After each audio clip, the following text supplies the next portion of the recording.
and count it out. I'm gonna go. So do you want me? This is my intro, Alex. So you want action? Today I'm gonna show you how to film an elegant wine commercial that looks like this.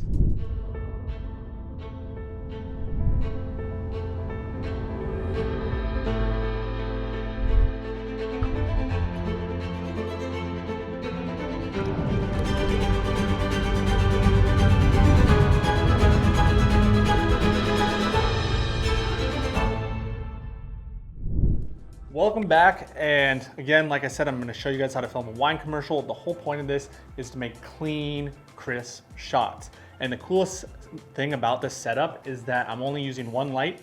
This other light here is literally just acting as a bounce. And what we're going to do for one of our shots, or our first shots that I'm going to show you guys, is this really cool reveal. And I lied, there is another light back here for the gradient. I forgot about that. We're just shooting an Amaran aperture 300C, and we're using on 5600, and we're making a cone-shaped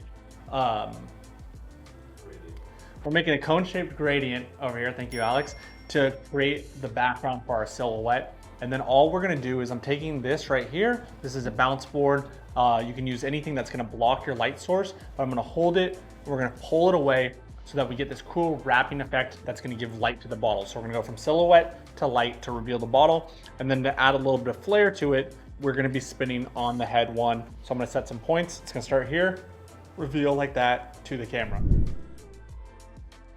Another way to create unique shots is simply just turning on your light.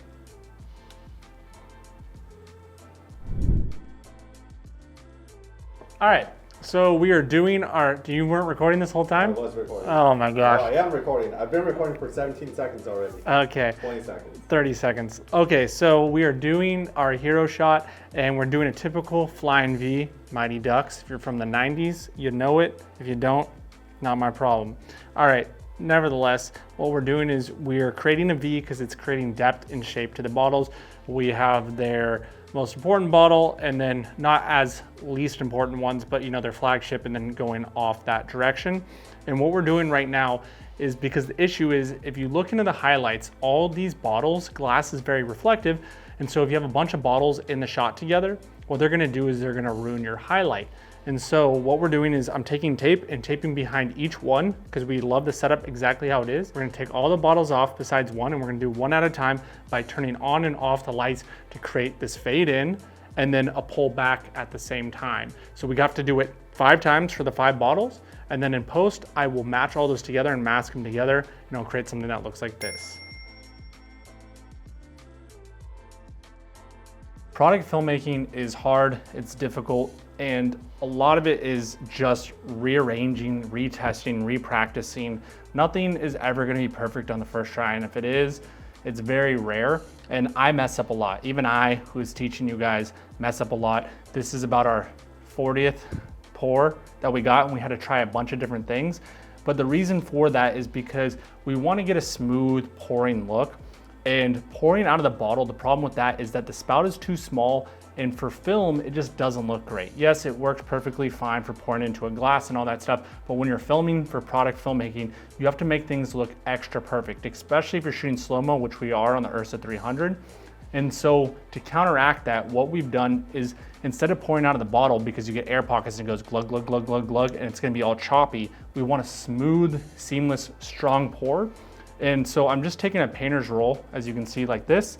It's a nice smooth barrel, and we're using a Matthews clamp, which I'll show you guys all in a second. We're angling it. We practice a bunch of times to make sure it hits, and then we're just pouring right out of one of these.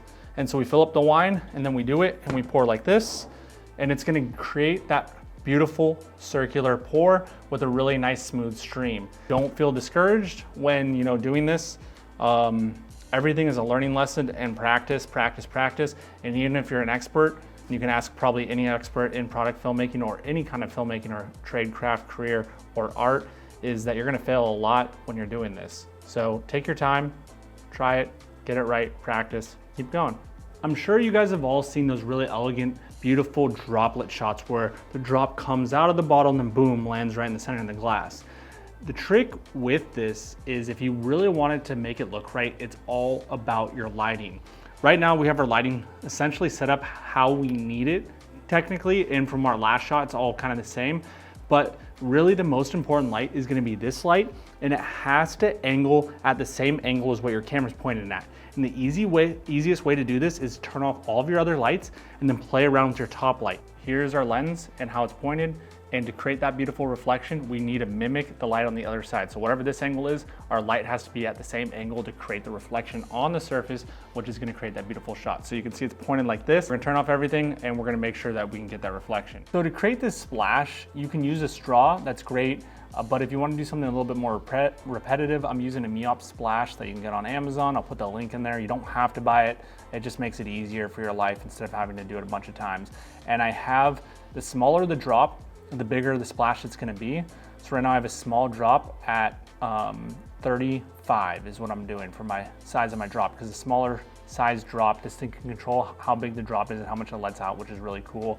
But what I'm gonna do now, after a bunch of testing, is we're gonna get a clean glass. So I'm using a stick so we don't splash too much onto the edges of the glass. And I'm gonna fill it up to the exact same spot and then slide it in, hopefully. What does the stick do? Stick helps reduce splashing and goes straight down to the center so that your glass stays relatively clean.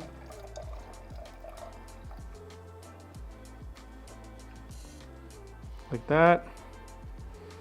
And then so there's kind of dirty, but these are hard glasses to pour into, unfortunately. But yeah, I mean, again, you guys, for product filmmaking, when I started, I literally was doing this in my kitchen with just one camera, no lights, and my TV, because I thought that was cheaper, right? And the reality is you don't really need nice things or a bunch of gear to do product filmmaking. I know I have that now, but as your business grows, there's different requirements that you're gonna try to do, and it just makes life a little bit easier for certain shots. But I started literally with nothing, and you can too. So most important thing isn't the gear for this, it's literally to have that reflective surface. Otherwise, it's gonna look like crap. I'll turn that one off in a second, and I'll remove that light to show you guys another example. But you want to have that reflective bounce, because that's what's gonna really create that shimmer.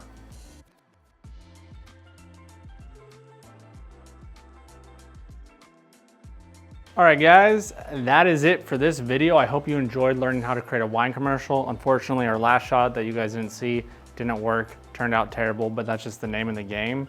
If you guys like this, please like, share, subscribe, comment, whatever. And until next time.